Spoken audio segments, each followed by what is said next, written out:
CHAPTER 3. Frigidity may be produced in diction in four ways. In the first place, in double nouns, i.e. in compound words.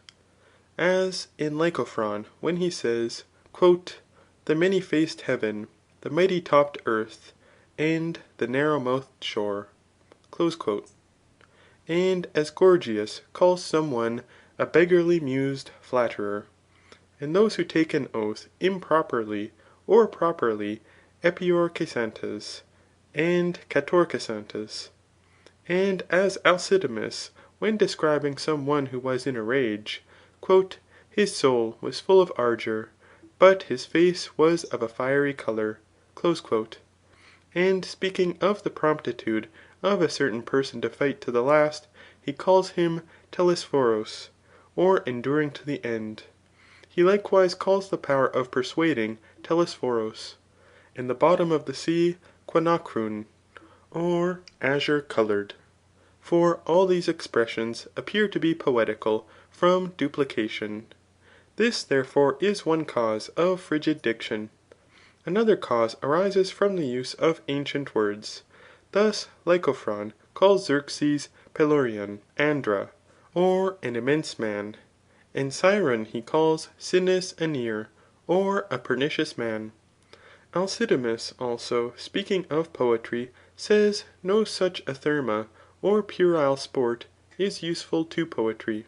And speaking of nature he uses the expression adasthalia or improbity. And of a certain person he says, That he was exasperated with the untamed anger of his mind. In the third place, diction may become frigid from using epithets which are either long, or unreasonable, or frequent. For in poetry it is becoming to say white milk. But in prose, epithets are partly more unbecoming, and partly, if they are too frequent, they cause prose to appear to be verse. Epithets, however, are sometimes to be used in prose, for they render the diction more unusual, and cause it to be foreign. But mediocrity must be regarded in the use of them, since otherwise a greater evil is produced than by speaking casually. For casual diction is not good, but the other is bad. Hence the writings of Alcidamas appear to be frigid, for he uses epithets, not as seasonings, but as food, since they are so frequent in his writings, so great, and so apparent. Thus for instance he does not merely say sweat, but moist sweat.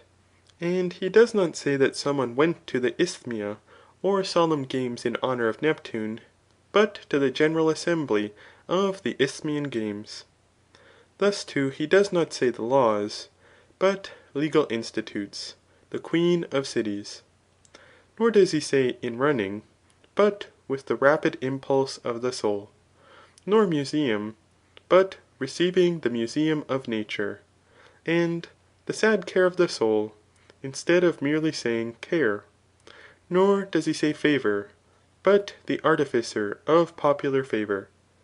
And again he calls an orator the dispensator of the pleasure of his hearers.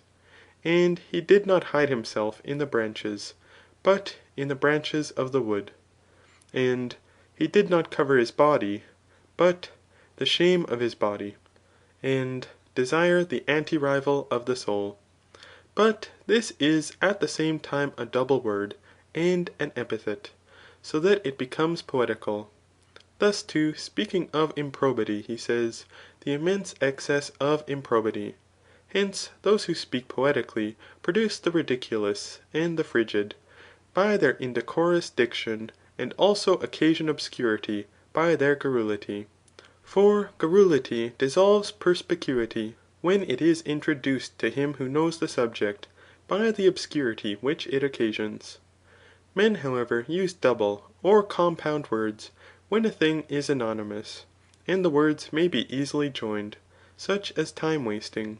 But if this is done frequently, the diction becomes entirely poetical. Hence a double diction, i.e. compound words, are most useful to dithyrambic poets, for the language of these is sonorous. But ancient names and dialects are more adapted to epic poets. For epic poetry is venerable and superb. And metaphors are most adapted to iambics ; for these, as we have before observed, iambic poets now use. Again, in the fourth place, frigidity is produced in metaphors. For there are indecorous metaphors, some indeed on account of the ridiculous ; for comic poets also use metaphors ; but others are indecorous from being too venerable and tragical. Metaphors likewise are obscure if they are far*fetched, as those of Gorgias, who calls certain things green and sanguineous. And you indeed have shamefully sown, and badly reaped these things. For this is too poetically said. Thus too Alcidamas calls philosophy the bulwark of the laws, and the Odyssey a beautiful mirror of human life.